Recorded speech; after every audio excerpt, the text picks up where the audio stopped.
भीड़ देखिए, भगदड़ हो गई थी, मतलब इतनी भीड़, लोग एक दूसरे को मार रहे थे, मतलब औरतें औरतों को मार रही थी, इतनी भीड़ थी। देखो लोग ऐसे बैठे हुए थे, कम से कम मैं आपको बता रही हूँ 7 किलोमीटर तक की लंबी लाइन लगी थी बद्रीनाथ में। और ऐसा हो रहा था ना, लोग बीच में से घुसे जा रहे हैं, घुसे जा रहे हैं, घुसे जा रहे हैं, और इतना एक टाइम के बाद आप ना 2 घंटे तक हम लगभग एक जगह से 1 इंच हिले नहीं थे। तो हमको ऐसा लगने लगा कि भाई हो क्या रहा है।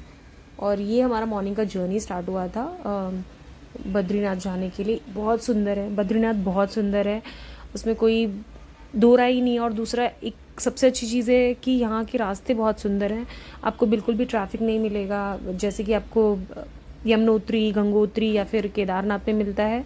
यहाँ की रोड्स बहुत अच्छी हैं, और आप इजीली वहाँ पे पहुँच जाते हो, और व्यू तो मतलब ज़बरदस्त। ये मेरा लुक था उस दिन का। मुझे लगा कि ठंडी लगेगी, ठंडी थी वहाँ पे, ऐसा नहीं है, बट देन इतनी भीड़ थी और हमको इतना टाइम खड़ा रहना पड़ेगा ये बिल्कुल पता नहीं था, क्योंकि हम लगभग 6 घंटे लाइन में लगे थे। यस, 6 घंटे, क्योंकि ऐसा हो रहा था ना, लोग बीच बीच। हेलो भाभी, कैसा लग रहा है बद्रीनाथ आके? बहुत लाइन है, पैर वैसे ही दुख रहा था तो और टूट जाएंगे। पहुँचते पहुँचते तक लगता है प्लास्टर लगा के घर जाना पड़ेगा। महाराष्ट्र में हीट वेव चल रही है, वो भी खतरनाक हाँ, वाली। इन मम्मी ने बोला। हाँ,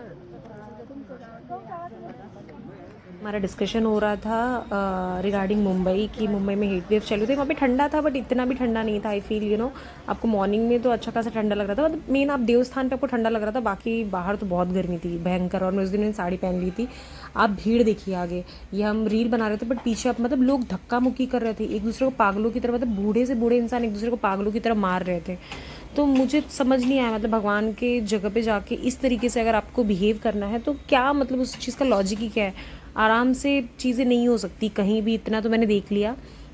तो आपको जब भी आप प्लान कर रहे हो कहीं पे भी जाने के लिए, कुछ चीज़ें तो आपको हमेशा ध्यान में रखनी है। यहाँ पे तो आपको स्पेशली ध्यान देना पड़ेगा कि लाइन में लोग घुसे नहीं। हमारे यहाँ से कम 6 आदमी लोग जो हैं, उन्होंने कंटिन्यू लाइन लगा के रखा था ताकि लोग उसके अंदर घुस नहीं पाए उस लाइन के अंदर। पर उसके बावजूद औरतें एक दूसरे को, मैं क्या बोलूँ, मतलब बाल खींच खींच के मार रही थी, मतलब हंसी भी आ रही थी, बट देन ऐसा लग रहा था यार क्या हो रहा है ये। हम थक तो बहुत ज़्यादा गए थे, बट ऐसे था कि वहाँ पे जाके हम देखे जो मोदी जी ने बताया था, वहाँ की आखिरी दुकान अब जो हो गई है पहली दुकान, पहली चाय की दुकान।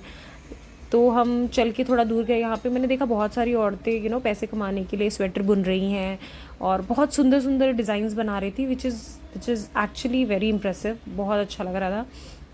ज़्यादा कुछ है नहीं वहाँ पे ऊपर देखने के लिए, बट देन हाँ, अगर आपको जाके देखना है, वहाँ पे शिव जी का मंदिर है, गणेश जी का मंदिर है, देन सरस्वती जो बहती हैं वो है। हम तो नहीं देख पाए थे क्योंकि वहाँ तक पहुँचने का हिम्मत नहीं था। काफ़ी लोग डोली से भी गए और ये पिट्ठू से गए, बट हमारी चलने की सच में बिल्कुल बिल्कुल भी हालत नहीं थी। तो हम थोड़ी दूर गए थे, उसके बाद फिर हम रिटर्न आ गए। वहाँ से हमने ना एक ये जड़ी बूटी लाई थी बालों के लिए, अभी तक मैंने यूज़ नहीं की, बट जैसे ही मैं यूज़ करूँगी आप सबको पक्का बताऊँगी कि उसका रिजल्ट कैसा है, क्योंकि मेरे हेयर फॉल बहुत ज़्यादा हो रहे थे और इसकी मैंने बहुत तारीफ़ सुनी थी। छड़ी करके है, बाल छड़ी, यस बाल छड़ी। सो मैं जैसे ही यूज़ करूँगी आपको इसका रिव्यू पक्का से दूँगी। और ये फाइनली मैं थक गई थी। जल्दी से सब्सक्राइब करो, लाइक करो और फॉलो करो मेरे चैनल।